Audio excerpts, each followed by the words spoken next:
नमस्कार, आप देख रहे हैं द हिंद 24 न्यूज और मैं हूं आपके साथ साक्षी।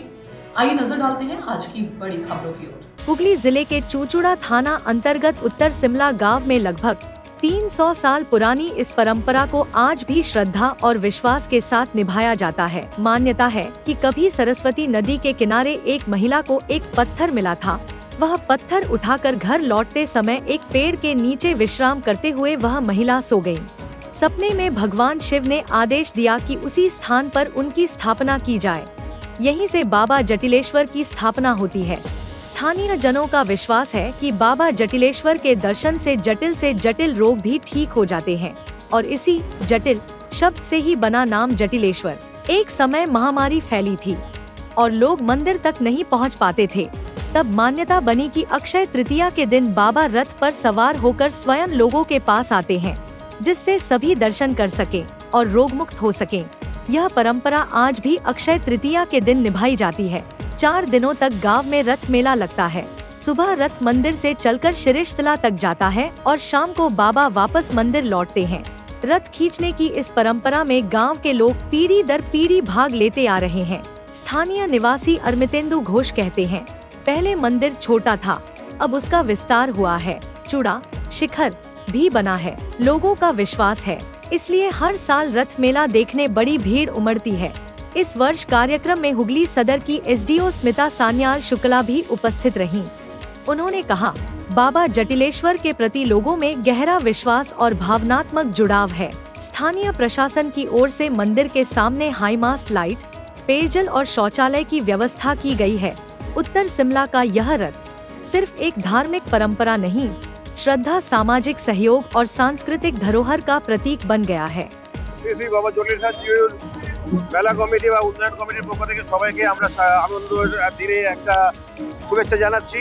আজকের এই বিশেষ দিন এবং আমাদের সবথেকে আশ্চর্যের ব্যাপার অনেকের কাছে এটা বিষয় যে এটা আষাঢ় মাসের রথ নয়, এটা বৈশাখ মাসের রথ, অসময়ের রথ। এটা একটা সবাইকার কাছে বিস্ময়ের ব্যাপার।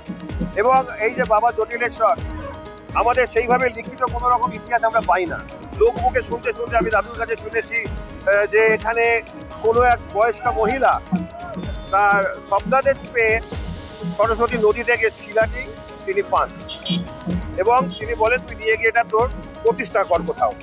এবার তিনি আস্তে আস্তে নদীর পাড় ধরে যেখানে এখন মন্দির, সেই স্থানে তিনি ক্লান্ত হয়ে একটু বিশ্রাম নিতে বসেন এবং ঘুমিয়ে যান।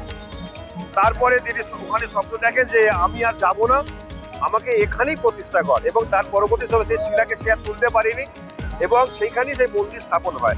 এখন সেটা মন্দির প্রথম স্থাপন কবে হয়েছে 300-350 বছর আগেকার ঘটনা, কোনো লিখিত নেই, কিন্তু আমাদের আনুমানিক যেভাবে হয়ে আসছে দাদুর কাছে শোনা, দাদু তার ছোটবেলায় তার বাবার কাছে শুনে এইভাবে দেখা যাচ্ছে যে বয়সটা 300-350 বছর আগেকার ঘটনা এটা।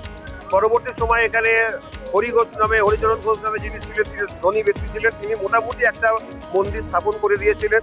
কিন্তু পরবর্তী সময় সেই মন্দিরটাকে তাঁরই ভাইপো সুরেন্দ্রনাথ ঘোষ সেটাকে আরো সংস্কার করে একটু বড় আকার দেন।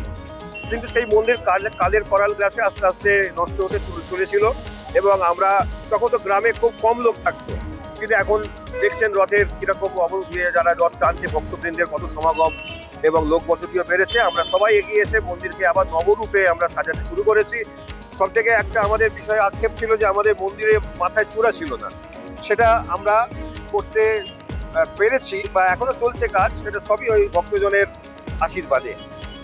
আর এখানে যে বাবা জটিলেশ্বর নামের পিছনের একটা ইতিহাস আছে বলা যায়। আগেকার দিনে মোরগ লাগতো, তখনকার দিনে সেরকম মেডিকেল সায়েন্সের সেরকম ইয়ে ছিল না, সবাই ওই বাবার দুয়ারে মায়ের দুয়ারে এগুলো করে রোগ সারাতো এবং দেখা গেছে সেই সময় জটিল রোগ আমাদের বাবার কাছে এসে ছাড়তো এবং সেখান থেকে বাবার নাম জটিলেশ্বর প্রচলিত হয়েছে।